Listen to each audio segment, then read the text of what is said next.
Manejo do AVC isquêmico na fase aguda. Primeira coisa é diagnosticar o AVC isquêmico. A gente tem a escala mais famosa, que é a de Cincinnati, que é fácil, que avalia só 3 parâmetros. Se o paciente tem uma paralisia facial central, se ele tem algum grau de perda de força, que a gente avalia pedindo para ele levantar as duas mãos, e se ele tem afasia, quando a gente pede para ele falar alguma frase como "o Brasil é o país do futebol", tá?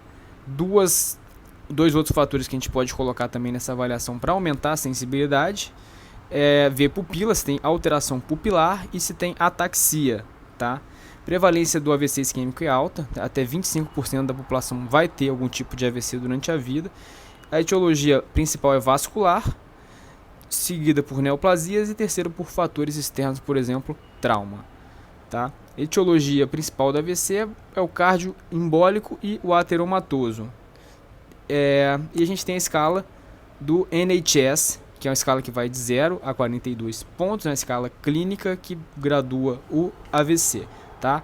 Ela avalia nível de consciência, faz perguntas simples como mês e a idade do paciente, pede para fazer alguns comandos, mexer os olhos, apertar as mãos, tá? Avalia o olhar conjugado, só o olhar conjugado horizontal, tá?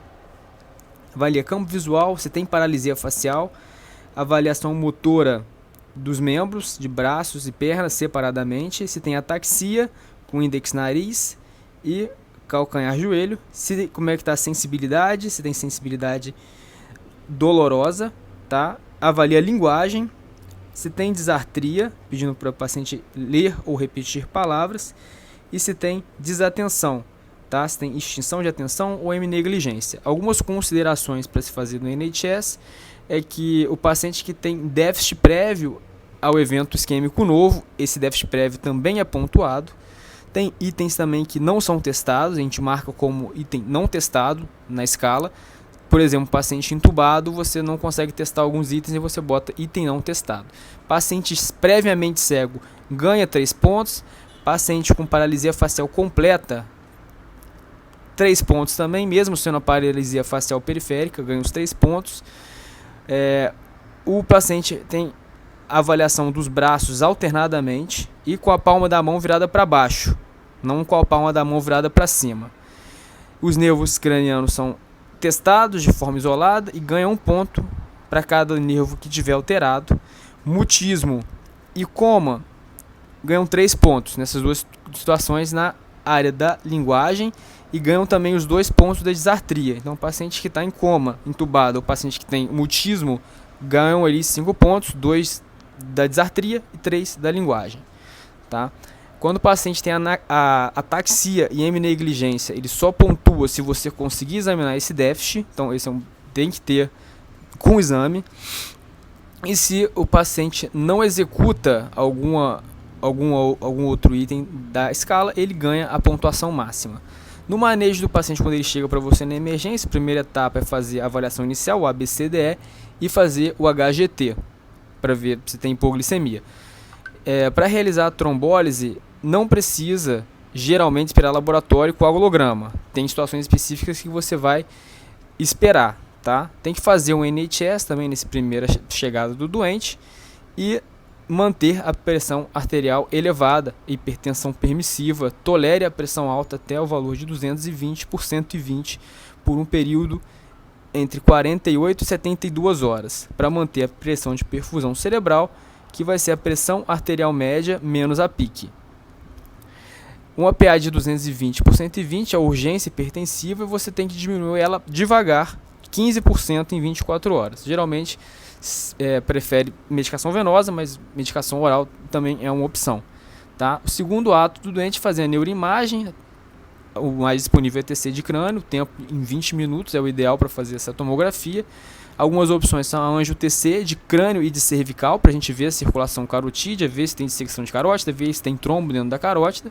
E tem também a ressonância de difusão. Ressonância sempre tem difusão e flare, mas na difusão e flare você consegue ver um mismatch, que é uma lesão na difusão que ainda não apareceu no flare, que indica que a lesão é mais recente. E aí o paciente torna-se candidato a trombólise, às vezes mesmo se você não tiver o delta T dele bem estabelecido.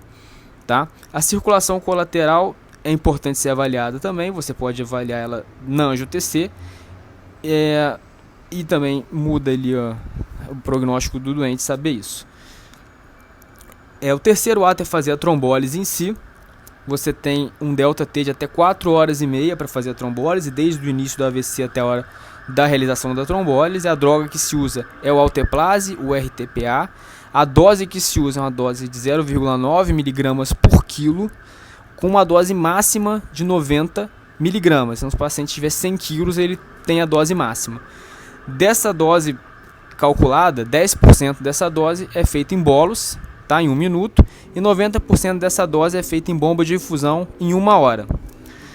As contraindicações para a realização da trombólise: se o paciente teve um TCE nos últimos 3 meses ou teve um AVC nos últimos 3 meses, se o paciente teve HSA ou AVC hemorrágico, tanto na TCE atual ou em qualquer momento da vida, se o paciente tem sangramento ativo, né, no trato gastrointestinal, urinário, mucosa, etc.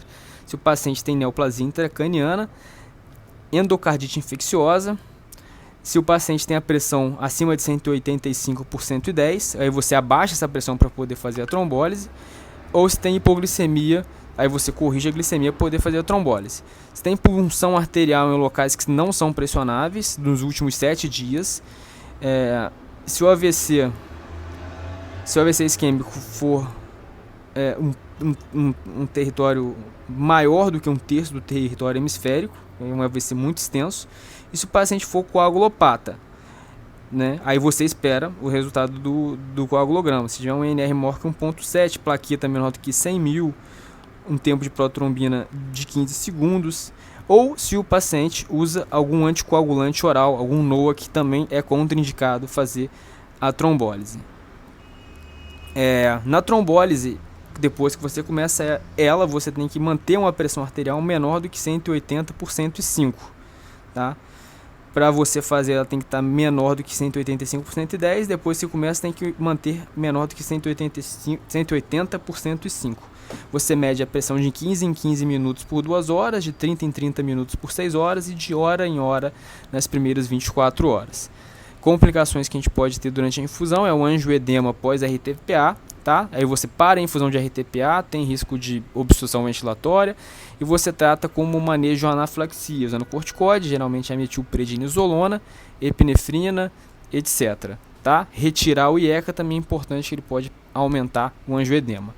E pode também sangrar, ter o sangramento depois da trombólise, que aí o paciente vai ter principalmente rebaixamento de nível de consciência, uma cefaleia mais forte e piora dos déficits dele. Tá? Aí você para a infusão e tomografa.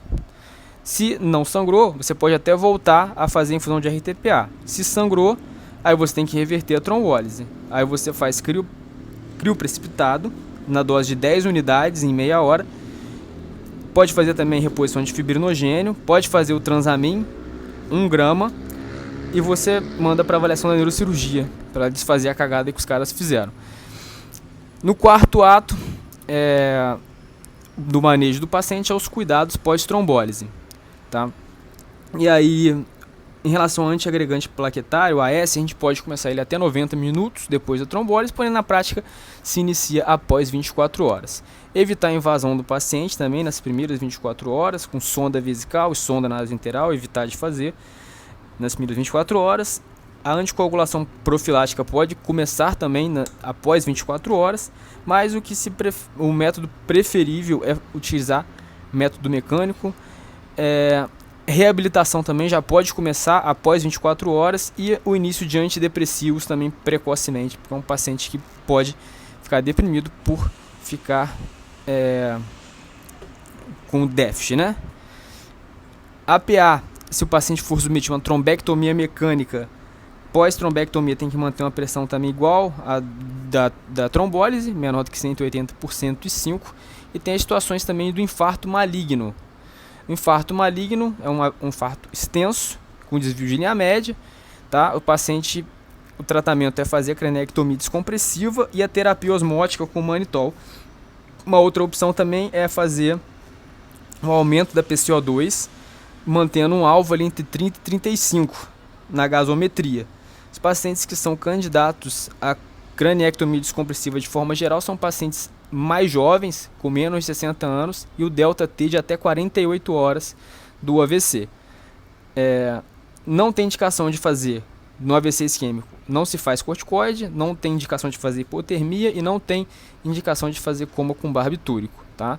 E se for um infarto maligno de fossa posterior, a craniectomia também é uma opção, tá? E a DVE também é uma opção associada à craniectomia.